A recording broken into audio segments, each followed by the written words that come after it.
বেরিয়ে পড়েছি, যাচ্ছি হচ্ছে আরংঘাটাতে যুগল মন্দিরে মেলা চলছে, তো সেই মেলার উদ্দেশ্যেই যাচ্ছি। আর খুব সুন্দর জায়গাটা, এর আগেও এখানে আমি অনেকবার ব্লগে দেখিয়েছি জায়গাটা। দেখা 3 বছর আগের ভিডিও রয়েছে, এই জায়গাতেই আমি ইন্ট্রো দিয়ে শুরু করেছিলাম, তো আজকেও এই জায়গাতেই আমি ইন্ট্রো দিয়ে শুরু করছি আরংঘাটা যুগল মন্দিরে মেলায় যাওয়ার ভিডিও। চলো। হ্যাঁ, পরপর অনেকগুলো বছর ধরে এই মেলাটি আমি দেখতে যাই। জ্যৈষ্ঠ মাস আসলেই অপেক্ষায় থাকি কোন দিন এই মেলায় যাব, কারণ 1 মাস ধরে মেলাটি চলে। আরংঘাটা যুগল কিশোর মন্দির প্রাঙ্গণে এই মেলাটি বসে, আর প্রতি বছরই একটি দিন আমি চলে আসি এই মেলাটি ঘুরতে। মেলা ঘুরতে তো আমরা সকলেই ভালোবাসি, কারণ মেলা মানেই নানান রকমের দোকান, ভগবান দর্শন, প্রত্যেকটি মানুষের সঙ্গে মেলবন্ধন, অনেকের সঙ্গেই দেখা হয়। তো আমি কিন্তু প্রথমে এসেই একদম মন্দিরে চলে এসেছি ভগবান দর্শনে।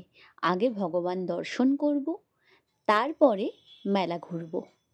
আর সত্যি কথা বলতে এই মন্দিরটি বেশ পুরনো আর ভীষণ জাগ্রত। আমার ভীষণ ভালো লাগে, একদম ছোটোবেলা থেকে এই মন্দিরে আসি। আর মাঝে কয়েক বছর আসিনি, কিন্তু এখন আবার প্রতি বছরই এই মেলাটি দেখতে আসি। তো এখন কিন্তু ভগবানের কাছে আমি প্রার্থনা করে নিলাম, মন দিয়ে ভগবানের কাছে প্রার্থনা করলাম। কিন্তু কী প্রার্থনা করলাম সেটা কিন্তু বলবো না, কারণ ভগবানের কাছে প্রার্থনা করলে সেটা বলে দিলে নাকি সেটা পূরণ হয় না, সেই জন্যই।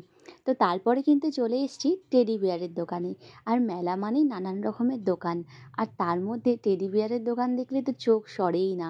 যদিও বাড়িতে অনেকগুলো টেডি বিয়ার রয়েছে, এবং একটা টেডি বিয়ার প্রায় আমার হাইটের সমান, বাড়িতে এমনিতেই রাখার জায়গা নেই।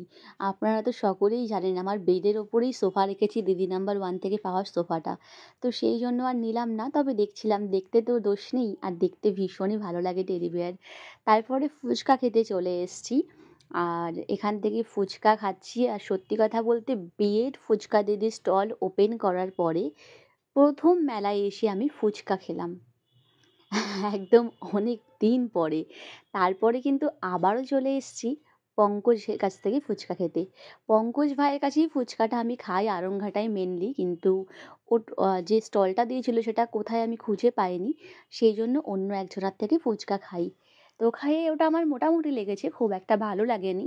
তো তারপরে কিন্তু আবার পঙ্কজ ভাইকে দেখতে পেয়ে আমি পঙ্কজ ভাইয়ের কাছ থেকেও ফুচকা খেলাম, আর এটা কিন্তু বেশ ভালো। বিগত 3-4 বছর ধরেই পঙ্কজকে আমি চিনি। মেলা ছাড়াও এই যুগল কিশোর মন্দিরের সামনেই প্রতিদিন ও স্টল দেয়, খুব ভালো ফুচকা বানায়। তো ওর কাছ থেকে আমি আবারও ফুচকা খেলাম। আর এখানে তুফান যেভাবে ফুচকা খাচ্ছে মনে হচ্ছে কত বছরও ফুচকা খায় না। সত্যি কথা বলতে এখন বিয়ের ফুচকা দিদির স্টল দিয়ে মানুষকে ফুচকা খাওয়াতে খাওয়াতে আমরা নিজেরাই ফুচকা খাওয়ার সময় পাই না। তবে তুফান মাঝে মধ্যে ফুচকা খাই, আমি ওকে টেস্ট করতে দিই, কারণ জলে লবণ, তেঁতুল, ঝাল, নুন এগুলো ঠিকঠাক আছে কি না তার জন্য ওকে মাঝে মধ্যে আমি টেস্ট করতে দিই। কিন্তু আমি কখনো টেস্ট করা হয় না আমার। আর সত্যি কথা বলতে নিজে বানাতে বানাতে নিজে খেতে একটা কেমন লাগে সেটা ব্যবসা শুরু করেই বুঝতে পারছি। তাই অন্যের হাত থেকে খেলে তখন আবার ভালো লাগে।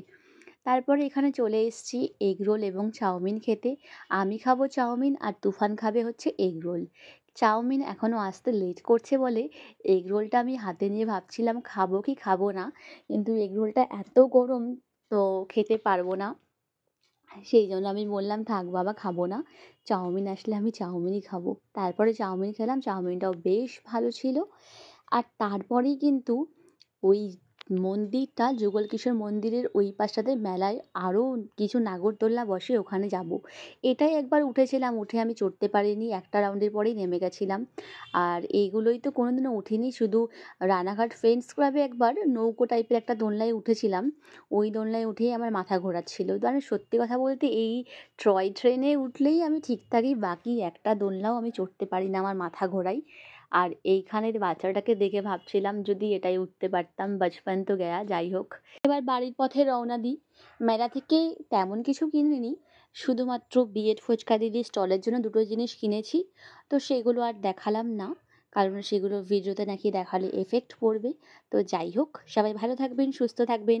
দেখা হবে অন্য আরেকটি ভিডিওতে।